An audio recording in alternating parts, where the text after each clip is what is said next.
quitter. I've learned how to pivot. And sometimes when you pivot, it's scary because you don't know where you're going to pivot to. How do you know when it's, okay, this is just me not feeling it and I need to rely on my systems and push through?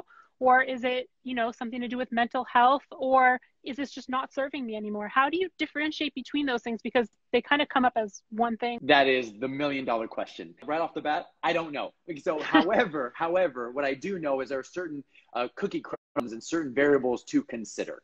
So first of all, one of the things when it comes to your why, when it comes to your goal, my question to you is, what does it do to you? Does it create something in you? Does it drive you? Does it move you to want to take action? Sometimes yes, sometimes no. Sometimes, but if the answer is yes, you're going to see that it's going to literally drive what you do, how you think. It's going to affect how you sleep. It's going to affect the food you eat, the way you train, the people you hang around with, and it's very organic.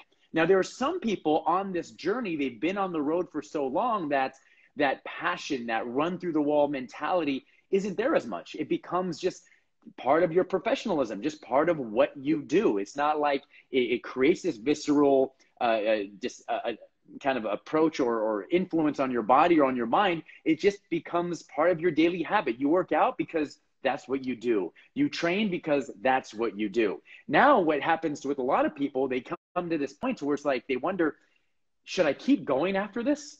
Is this still the right dream, still the right goal for me?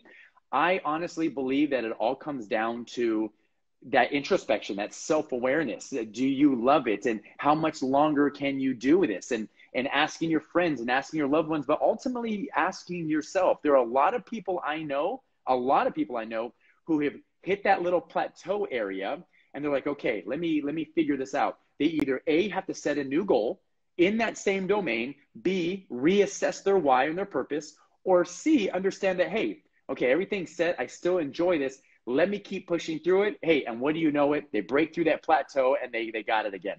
I've also met people who hit that same plateau, and when they pause to ask those same questions, they end up saying, you know what? I'm going to pivot. I'm going to go a different direction. This isn't for me. I'm going to go somewhere else. I don't know where it is. I don't know what it's going to lead to, but I know I don't love this as much anymore. I'm going to move on. And that journey and those questions is all up to that person. I personally experienced this in all of my life, my career. I was going to be a baseball player. That was it. I went all in on that. And so all of a sudden I realized that, hey, I don't love this as much. I don't know what I'm going to do, but hey, I know this isn't for me. In the meantime, let me go all in on broadcasting. Okay, I'm going to be a broadcaster. And then all of a sudden, nope, I'm going to be a teacher. Got to the point to where I kept going from place to place, but wherever I went, I closed the door on the other things and I went all in. To the point to where I got here. Now, here's where it's interesting. I can look back on my career and I think, wow, I'm a failed baseball player. I'm a failed teacher. I'm a failed broadcaster.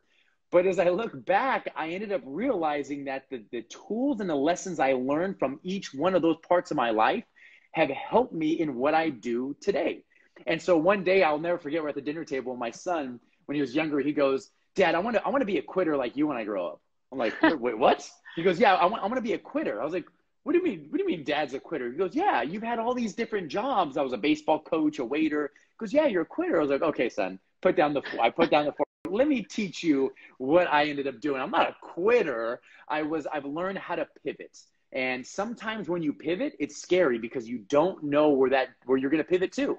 You don't know where you're going to go and how you're going to get there or what you're going to do, but you just know that where you currently are, it's not it for you. And it's that feeling you get in your heart and your mind, and you might try to be logic about it and use logic, but it just, you can't answer that. You just don't know. And so it's just trial and error.